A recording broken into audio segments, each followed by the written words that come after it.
Let's start by creating our first site.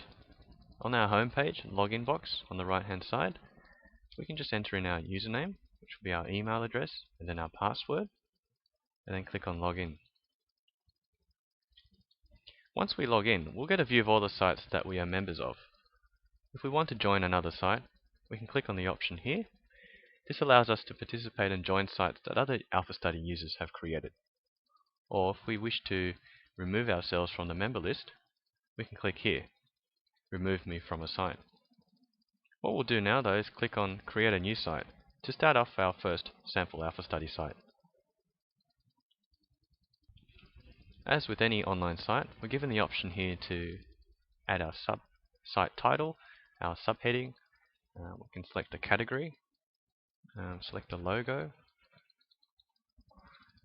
We can also customize the site security, the site user management, and also notifications. By default, our site's created with anonymous user access. Although if we wish to only allow registered users, we can select this option. By default, any user can join our site, although we can password protect it for added protection, or enable denied so that no users can join our site at all. This is ideal for groups or projects. Notifications can be set to immediate, daily, or weekly. What this means is, as a site creator, we can get notifications of users who participated in our sites. For example, anyone who completes a survey response, we can get an immediate or daily digest of the response. The same applies to quizzes and discussions. What I'll do now is just add some sample text in for a site title and a heading. We've selected the category, and I'll just click on OK. I've left everything else as default, just for demo purposes. And what will happen here is Alphastudy will build our site. It'll actually complete it in a relatively quick time. Now if we actually scroll down here and click on this is our first sample site. So there you can see our logo, our site heading, subtitle, and we can actually modify those changes again by clicking on our site settings.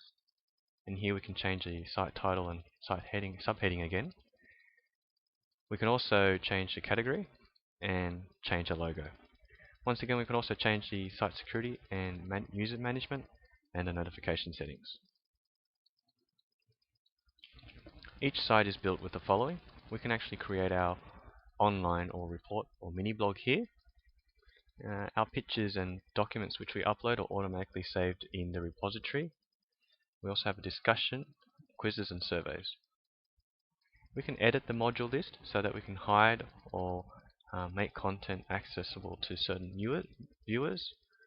And we can also add specific links to the left hand side here. So we'll just create a sample link.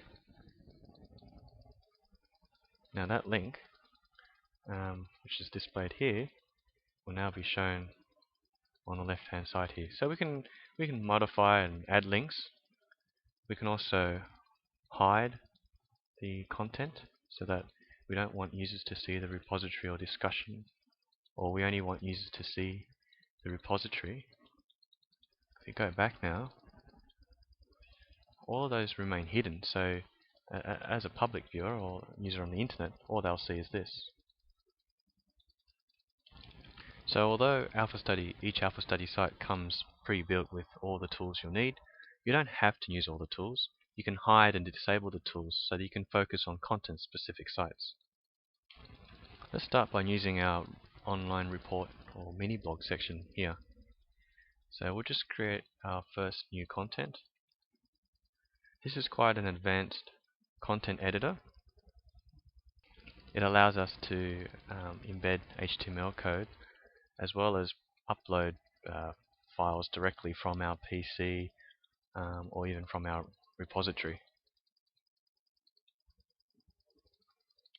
So what we'll do is we'll just add our sample heading here and then some text. This is our first sample heading, and we'll just click on OK just for demonstration purposes. So what this allows us to do is create headings, and it automatically builds our content page on the top here, so that if we actually have multiple headings and subheadings and content which stretches far down, users can automatically click on one of the headings there, and it'll be taken directly to that content. As with some advanced content editors, you have the option for the spell checker. So if we just put in checker and we run the spell checker, okay, so it's actually underlined those words which we need to correct. We'll just select this one for now. And we press enter, we actually get the word count on the bottom as well. So click on OK. So that will be added as content number 2. If we move this up, that would actually automatically update the content heading on the top as well. So we can move and change and swap subheadings and headings as we feel fit.